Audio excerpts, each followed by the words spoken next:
Welcome to the Muslim Faculty of Advanced Studies Online. For more information about our programs, publications and membership, please visit our website, themuslimfaculty.org.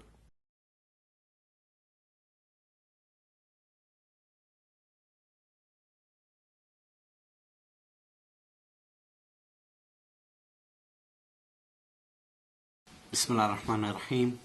Alhamdulillahi Rabbil Alameen. Wassalatu wassalam ala Rasulillah.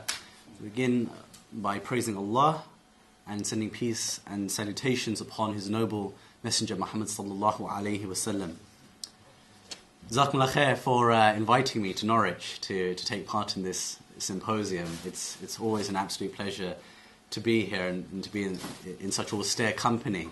But I've got to say, when Ustad Uthman first introduced the topic to me, I thought, okay, state of exception, it's part of my work, it's pretty straightforward. And then he told me about this whole time and identity concept behind the whole conference. And when I actually sat down to start thinking about what I was going to say here today, I realized how complex this issue actually it is. If it was just about the state of exception, fine, I could have bashed the US for a little while, talked about Guantanamo a little bit, talked about the excesses within the war on terror. But how to place that within the overall framework, which we're talking about here. We're trying to deal with time, trying to deal with identity, and how they fit in with the concept of this exceptional state. And when I talk about this exceptional state, even though I know you've borrowed a gambit in terms of the state of exception, but we're talking both externally and internally here. I don't think we can separate how we understand this exception if we just kind of limit ourselves to the way that states respond to exceptions. I think we need to look a little bit, especially seeing as the whole concept's about identity, about how we internalize these exceptions as well. If it was just about identity, then we could talk about things like, for example, the Tebet test, which I, by the way, fail quite miserably. I do support Pakistan over England in cricket. But there are other kind of identity tests that have been formulated over the years. And it's not really enough to just kind of focus on those. You've got to look at how this fits in from a conceptual perspective within the history of exceptionalism. So I want to use this presentation really to start a conversation which will carry forward through the symposium, because I don't think it's possible for me in 15 minutes to really provide you with any clear answers, and neither should I. I just want to open up some questions in relation to exceptions, and hopefully, inshallah, maybe kind of within my own mind, and hopefully in yours as well, start at least us thinking about these things in a way that might be useful. So the hard edge of the state of exception is something it's quite well known. It's very easy to see. The hard edge is things like counterterrorism laws often. Guantanamo Bay is a hard edge of the state of exception. The use of drones now, humanitarian intervention, the way that you see conflict. These things are very, very easy to spot. They're very easy to understand, that we know that, okay, fine, pre 9/11, the world existed in one way, post 9/11 exists in another. And, that's obviously not taking into account the history in relation to Japanese internment in the US, what's happened in South Africa, what happened with Irish Republicans, forgetting about all of that for a moment. We know that there's kind of two worlds within the current, world that we live in. However, there's a soft edge as well. And it's this soft edge that we often miss and that we don't think about enough maybe, and also that we don't link to the hard edge. And that relates to, for example, here in the UK, strategies like PREVENT. The kind of strategies which really speak to the heart of identity. Who are we as Muslims, and how should we be responded to by the state? How should we be understood, and how should we be dealt with? How does counterterrorism policy formulate in order to tackle with the problem that we present? So, for example, everything becomes a matter of contention, whether it's my beard, whether it's a sister wearing the hijab, the niqab, whether it's the fact that we fast during the month of Ramadan when, for example, they claim it might impact on our working life. People don't often link these things together. But the reality is that the soft edge is very much like the hard, in the sense that they're using a problem that exists within the framework that they have, and both Abdul Hakim and Sheikh Abdul Samad spoke about these matters, which is that they have a specific construct. They're trying to deal with this problem community within that construct, and so they develop strategies both in a soft and a hard way in order to deal with us. But what's interesting is that both the soft and the hard are cyclical. They repeat themselves throughout history. Over and over and over again, we see these policies being used. And, you know, there's the common phrase that's used by politicians, which is we're dealing with a new threat. And every time a threat appears, they say it's a new threat. It's different than the previous one. But the reality is that when you actually start looking at examples throughout history, you realize that no, the threat was never new. It was a similar threat that states faced before in the past, or communities or societies faced in the past. But what didn't change is the way you chose to deal with that. In fact, you chose not to learn from the lessons of history. There's a book called Blood and Faith, The Purging of Muslim Spain. And in it, the author, he details the way that Muslims who were living in Spain from the late 1400s were effectively systematically killed or exiled from Spain. And what's interesting is this quote that I picked up, and I mean the whole book's absolutely fascinating. But the author writes, "A decree prohibited Granadan tailors from making Moorish clothing. Such legislation was particularly concerned with female attire. On July 29th, 1513, a decree condemned the fact that Morisca women continued to walk with their faces covered, and gave the female population a 2-year grace period to allow their al-malafas, or the niqabs, to wear out. After that, any woman seen with her face covered would be subject to an escalating series of punishments, from the confiscation of the offending garment at the first offence to flogging and banishment." The debates, and if you read the whole book, it's amazing how the debates regarding the niqab actually occur internally within Christian Spain.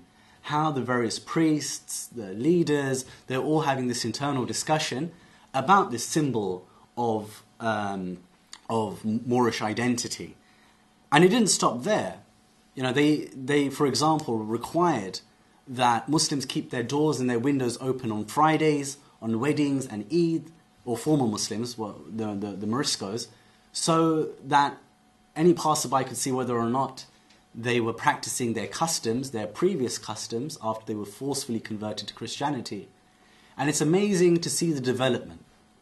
What was amazing is how actually first they went after the Jewish communities and Muslims didn't say anything about it, used exactly the same policies, waited until they exiled them and annihilated them, and then carried on to do exactly the same thing to the Muslims as well. That's another discussion I think we need to have another time, about how these cyclical counter-terrorism measures or national security measures are used against other communities, and the way that we can learn from those lessons. But is it just limited to that one incident in Spain? No, it's not. And in fact, the history of imperialism teaches us many lessons about time and identity and the cyclical nature of the security state.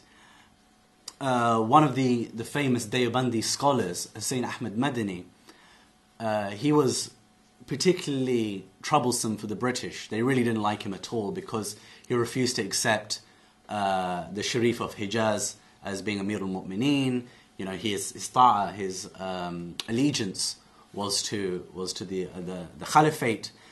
And so the British, they did many things to him, you know, from getting the heads of his province to remove funding from the Deoband, so he's no longer able to teach there, to put pressure on them, to placing him in arbitrary detention in Malta, you know, without charge, without trial, a kind of a former model of Guantanamo Bay. In fact, the actual first model of Guantanamo Bay comes from that period as well, after the 1857 mutiny, where they placed all of these Muslims, largely Muslims, on the Andaman Islands. And they kept them there, saying that because the Andaman Islands wasn't officially part of UK territory, habeas corpus doesn't apply.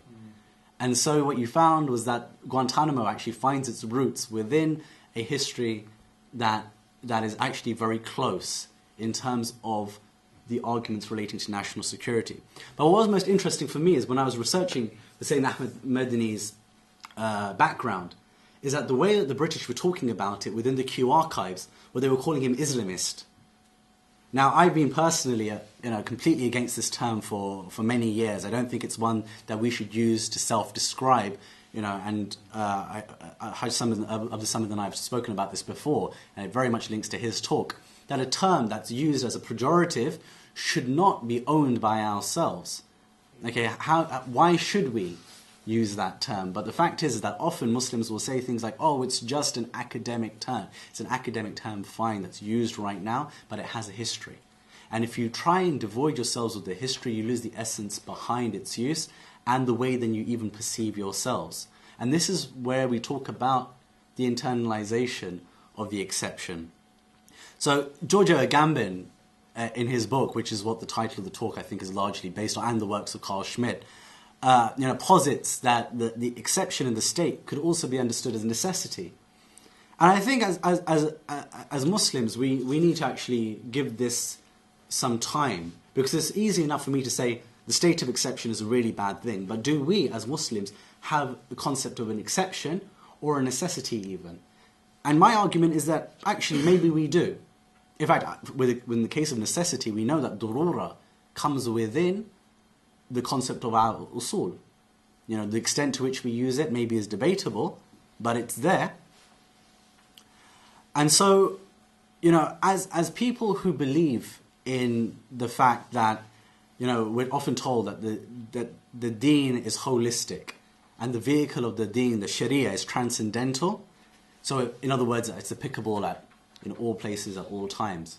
How do we understand that temporal nature of that in relation to our identity, in relation to the world that we live in, and in relation to the world that we move into as well? What do these things actually mean? And there are exceptions to that situation. One of the interesting things from the seerah of the Prophet ﷺ that I was thinking about in relation to this is the incident with Banu Qaynuqa. So the Prophet lays siege to Banu Qaynuqa after an incident where a woman's hijab was removed. And so the Prophet lays siege to these people. And during the course of the siege, he makes the decision to start burning their crops. And interestingly enough, Banu Qaynuqa tried to use the Sharia in order to argue with him, saying, look, your own Sharia says that you're not permitted to burn crops during the course of your jihad. So why are you using this technique? And the Prophet ﷺ says that these things are that the answer is that this is required, that the situation requires us to do this in order to deal with the enemy. But what's interesting is that the Sharia is effectively changed momentarily in order to achieve an objective. So the Americans might say the same thing as well. Well, we need Guantanamo because we're living in an exceptional circumstance where we can't deal with these guys in a federal system, that this is effectively a necessity that we need for a short space of time in order to achieve an objective. Even if we look at the Muslims who are living in Spain, they changed their fiqh dramatically to the extent that they would ritually make tayammum in order to escape the notice of the Inquisition. That they just en masse did not make wudu anymore because of the fear that they lived in. Even their salah changed for the sake of the fear that they were living in. I mean, these things are amazing, but this is a jurisprudential ruling based on an exceptional circumstances. And of course, there's kind of 600 years of imperialism that the Muslim world faced under the hands of Europeans. You'll see so many examples of our fiqh changing over the course of that time. And so it's important that we kind of put these questions to ourselves as to what is our identity, how do we understand our identity in terms of the Sharia, in terms of time, in terms of place. Because these are exceptional circumstances sometimes. But then the opposite of that is that when you start thinking about the Quran, that the Quran sometimes gives the opposite message. And I struggle to think of a place in the Quran where Allah says that compromise, that, kind of change your identity in times of hardship. In fact, when I think of the Quran and I think of hardship, I think of thabat, I think of hilm, you think of steadfastness. That when you think of, say, for example,